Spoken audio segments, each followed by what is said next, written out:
नमस्कार प्रेक्षकांनो, मालिकेच्या पुढील काही भागांमध्ये आपल्याला खूपच जबरदस्त असा ट्विस्ट पाहायला मिळणार आहे. आता इकडे मंदाने दोन्ही जावयांचं अधिक मासाचं वाण द्यायचं आहे, मानपान करायचं आहे, त्यासाठी बोलवलेलं असतं. पण मंदाच्या डोक्यात फक्त तिचा थोरला धाकटा जावईचा आहे. तिच्या डोक्यात अजिबातच येत नाहीये की समोरच्या बाबतीत सुद्धा आपण नीट बोललं पाहिजे, त्याचा पण मानपान केला पाहिजे. ह्या गोष्टी मात्र तिच्या लक्षातच येत नाहीत. आता मात्र जेव्हा मंदा समरला अपमानित करते तेव्हा मात्र बाबा भयानक चिडलेले आहेत आणि बाबांनी चक्क इथे आता मंदाचं इथे थोबाड फोडलेलं आहे. बाबांना खूप राग आलेला असतो आणि त्यांनी दाखवून दिलेलं आहे की काहीही झालं तरीही काही गोष्टी ज्या असतात ना, त्या चुकीच्या पद्धतीने केल्या तर त्याचे परिणाम हे भोगावेच लागणार आहेत.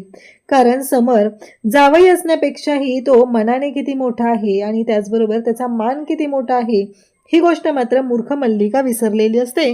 म्हणून बाबांनी तिचं थोबाड फोडलेलं आहे. तर स्वानंदीने सुद्धा समरची बाजू घेत तिची चांगलीच लायकी काढलेली आहे, तिचा माज उतरवलेला आहे.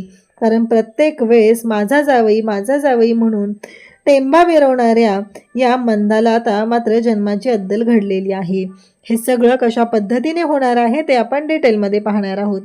इकडे स्वानंदी मात्र विचार करत असते आणि स्वानंदी म्हणते की स्वानंदीच्या डोक्यात एकच चाललेलं असतं आणि स्वानंदी म्हणते की काही झालं तरीही त्यांच्या बाबतीत आता ह्या सगळ्या गोष्टी आता छानच झाल्या पाहिजेत, एवढंच स्वानंदीच्या डोक्यात सुरू झालेलं असतं. आणि मग स्वानंदी विचार करत बसलेली असते. इकडे समर ऑफिसला गेलेला असतो आणि समर स्वानंदीच्या बाबतीत बोलत असतो. इकडे स्वानंदीला सुद्धा म्हणालेला असतो की बायकोच्या बाबतीत विचार केला पाहिजे ना, असा विचार त्याच्या डोक्यात सुरू झालेला असतो. आणि त्याचबरोबर इकडे स्वानंदी म्हणत असते की हे मला बायको म्हणालेले आहेत. आता स्वानंदी म्हणते तेव्हा मात्र समर इकडे ऑफिसमध्ये येतो आणि ऑफिसमध्ये आल्यावर तो बोलत असतो, अगदी भरभरून स्वानंदीबद्दल बोलत असतो निकिता आणि आनंदच्या समोर. तेव्हा निकिता म्हणते की राजवाडे, माहिती आहे का, प्रेमात पडलात तुम्ही. तेव्हा समर म्हणतो काय. तेव्हा निकिता म्हणते की हो, प्रेमात पडलायस तू. तेव्हा मात्र ही शांतच राहतो. समर म्हणतो म्हणजे. तेव्हा ती सांगते लक्षात येत नाहीये का, म्हणजे मी सांगते की प्रेमात पडलायस आणि आता लवकरात लवकर तुझ्या प्रेमाची कबुली तुझ्या बायकोजवळ दे, असं सुद्धा आवर्जून सांगितलेलं असतं.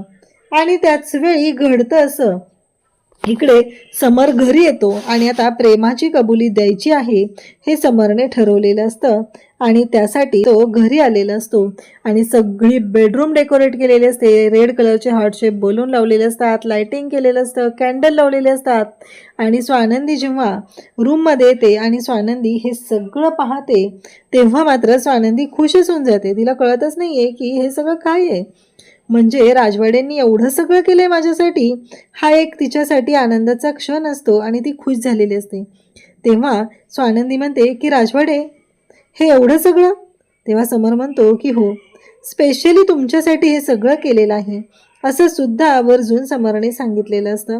तेव्हा मात्र स्वानंदी खुश होते. स्वानंदी म्हणते खरंच एवढं सगळं माझ्यासाठी केलेलं आहे. या गोष्टींचा जो आनंद असतो तो मात्र खरंच पाहण्यासारखा असतो. स्वानंदीच्या चेहऱ्यावरती तो आनंद आपल्याला पाहायला मिळतो. ती खुश झालेली असते आणि समर मात्र गुडघ्यांवरती बसून तिला प्रपोज करत आहे. म्हणजे समरकडूनही काही अपेक्षा स्वानंदीला नव्हती. स्वानंदीच्या बाबतीत असा विचार समर करेल हे तर तिच्या लक्षातही आलेलं नव्हतं. आणि समरने मात्र गुडघ्यांवरती बसून स्वानंदीला प्रपोज केलेला आहे, त्याच्या प्रेमाची कबुली दिलेली आहे. आणि इकडे स्वानंदी मात्र जाम खुश झालेली असते. तिला खूप भारी वाटत असतं आणि समरने दिलेलं गुलाबाचं फूल स्वानंदीने घेतलेलं असतं आणि समर आय लव्ह यू म्हणतो तेव्हा स्वानंदी सुद्धा समरला आय लव्ह यू म्हणते आणि ते गुलाबाचं फूल स्वीकारते. तेव्हा मात्र ती इतकी हसत असते ना, तिला अपेक्षाच नव्हती की असं काहीतरी होईल, या सगळ्या गोष्टी घडतील असं तिला वाटलेलंच नव्हतं. आणि इकडे समरने त्याच्या प्रेमाची कबुली दिलेली असते. स्वानंदीला खूप आनंद होतो आणि स्वानंदी खुश झालेली असते, तिला छान वाटत असतं. आणि इकडे समर सुद्धा तेवढ्याच आनंदाने स्वानंदीशी बोलत असतो. स्वानंदी अक्षरशः गुलाबाच्या पाकळ्यावरती हवेत उधळत असते आणि ती म्हणते की खरंच आज खऱ्या अर्थाने तिच्या आयुष्यामध्ये हा आनंदाचा क्षण आलेला असतो. तर इकडे समर तिला गुलाबाचं फूल देतो. दोघंही तयार झालेले असतात आणि आता अधिक मासासाठी तो वाण घेण्यासाठी ते दोघंही निघालेले असतात. म्हणजेच आता इकडे स्वानंदीच्या माहेरी जायचं असतं. इकडे बाबा मंदाला म्हणत असतात की हे बघ मंदा, काही झालं तरीही समर सरांना कुठल्याही गोष्टी कमी पडायला नको आहे, सगळं व्यवस्थित बघ. तेव्हा समरच्या बाबतीत मंदा म्हणते की ते काय करायचंय ना ते तुमची तुम्ही बघा, मला त्याच्याशी देणं घेणं नाहीये. आणि काही असलं तरीही मला फक्त एवढंच माहिती आहे की अंशुमन रावांचं आत्ता लग्न झालेलं आहे. तर अंशुमन रावांच्या बाबतीत आता मला हे सगळं बोलावं लागणार आहे आणि या सगळ्या गोष्टी कराव्या लागणार आहेत, असा विचार तिच्या मनात आलेला असतो आणि ती हे सगळं सांगत असते. तेव्हा बाबा म्हणतात की हे बघ, त्यांना अजिबात काही कमी पडता कामा नये. मान्य आहे मला तुझ्या डोक्यात काय सुरू आहे, काय कसं चाललेल सगळं, हे सगळं मला माहिती आहे. पण एक गोष्ट लक्षात ठेव, काहीही झालं तरीही समररावांना अपमान होईल अशी कोणतीही गोष्ट करायची नाही, असं इकडे बाबांनी ठणकावून सांगितलेलं असतं. आणि त्याच वेळेस इकडे आता बाबांनी सांगितलेलं असून पण मंदा मात्र विसरते, कारण जेव्हा तिची लाडकी लेक सुष्मिता आणि अंशुमन समोर येतात तेव्हा मात्र ती पुन्हा पिसाळ्यासारखी वागते. इकडे सुष्मिताला ऑलरेडी मल्लिकाने सांगितलेलं असतं, तिथं गेल्यानंतर तुझ्या आईलाही मी सांगेल आणि तुलाही सांगते, अंशुमनला कुठल्याही गोष्टीत कमी पडता कामा नये, समरपेक्षा सगळ्या गोष्टी वरचढ झाल्या पाहिजेत असं सांगितलं जात असतं. आणि तेव्हा मात्र इकडे ती म्हणते की हे बघ, कारण तुला माहिती आहे ना, लक्षात ठेव, समरच्या बाबतीत आणि अंशुमनच्या बाबतीत अंशुमन या घरचा मोठा आहे आणि त्याचबरोबर हे सगळं जे काही आहे ना त्याचं आहे, तू या घरची मालकी नाही. कारण तिथं गेल्यानंतर तुझी नंदूताई पुन्हा चुकीचं वागायला सुरुवात करेल, त्याच्यामुळे या सगळ्या गोष्टींचा विचार कर, असं सगळं तिला शिकवलेलं असतं आणि तिला सांगितलेलं असतं. आणि ही मात्र मूर्खासारखं सगळं ऐकून घेत असते. आजपर्यंत स्वानंदीने तिला जे काही जपलेलं असतं, तिच्यासाठी जे काही केलेलं असतं, त्या कोणत्याच गोष्टीला अर्थ राहिलेला नसतो. तिला फक्त एकच माहिती असतं, ते म्हणजेच की आपल्या सासूने आपल्याला मूर्खासारखं जे शिकवलेलं आहे ते ऐकून घ्यायचं. आता मात्र इकडे मल्लिका सांगते त्या पद्धतीने अंशुमन आणि त्याचबरोबर सुश दोघंही निघालेले असतात आणि दोघंही घरी जायला निघतात.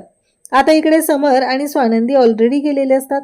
समर आणि स्वानंदी पोचलेले आहेत, पण त्यांचं काही कौतुकीला वाटत नसतं आणि ही म्हणत असते की नाही, अंशुमनराव आलेले नाहीत का? आणि मग सुष्मिता आणि अंशुमन आले की मग मात्र मल्लिकाचे रंग दिसायला सुरुवात होते. स्वानंदी आणि समर येतात तेव्हा डायरेक्ट ते घरात आलेले असतात, पण सुष्मिता आणि अंशुमन आला की मग मात्र मल्लिकाने इकडे एक गोष्ट करायला घेतलेली असते. ती लगेचच औक्षणाचं ताट घेऊन दारात जाते आणि त्या दोघांचं औक्षण करते, त्याचबरोबर मग त्यांना आत घेते. तेव्हा मात्र स्वानंदी आणि बाबा पाहत असतात, तेव्हा बाबा बोलणार असतात.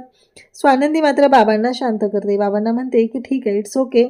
आणि त्याचबरोबर स्वानंदी म्हणते की काळजी नका करू, होईल सगळं व्यवस्थित. मग आता पुढचा मानपानाचाच कार्यक्रम सुरू करायचा असतो, म्हणजेच अनारशाचं ताट आणि ते सगळं चांदीची काय वस्तू आणलेली आहे ती द्यायची. खरं तर सोन्याची द्यायची असती, पण आता मंदाचं म्हणणं असतं की आपली तेवढी परिस्थिती नाही आहे, त्यामुळे आपल्याला जेवढं झेपेल तेवढंच आपण करूया, असं म्हणत मंदाने आता मग चांदीची वस्तू आणि त्याचबरोबर तिने करते काय मुद्दा, समर मोठा आहे घरातला, म्हणजे तिकडेही समर मोठा आहे आणि इकडेही स्वानंदी मोठी आहे, तर तो मोठा जावई. पण ती म्हणते की नाही, मला काय वाटतंय माहिती आहे का, माझं असं म्हणणं आहे की हे सगळं जे काय आहे ते अंशुमनरावांना मिळालं पाहिजे, अंशुमनरावांना आपण पहिला मान दिला पाहिजे.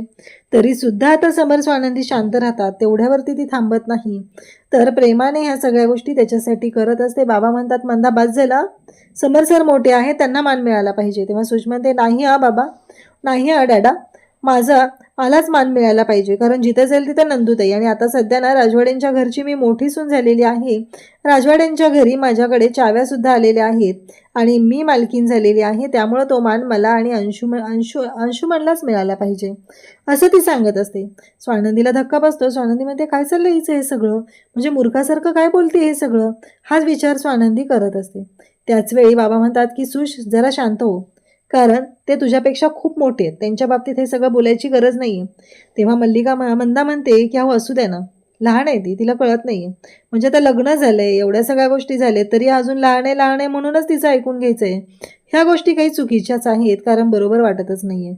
आता अंशुमन मूर्खासारखा तिथं बसलेला असतो, मग तरीही स्वानंदी आणि समीर म्हणतात की ठीक आहे. मग अंशुमनला सोन्याची अंगठी दिली जाते. आता जेव्हा समरच्या बाबतीत मानपान करायचा वेळ येतो तेव्हा त्याच्या हातात अनारशाचं ताट आणि साधाचा कपड्याचा आहेर त्याला दिला जातो. तेव्हा बाबा मात्र भयानक चिडतात. जेवायला वाढताना सुद्धा त्याच गोष्टी घडलेल्या असतात, त्यांना खूप राग येतो.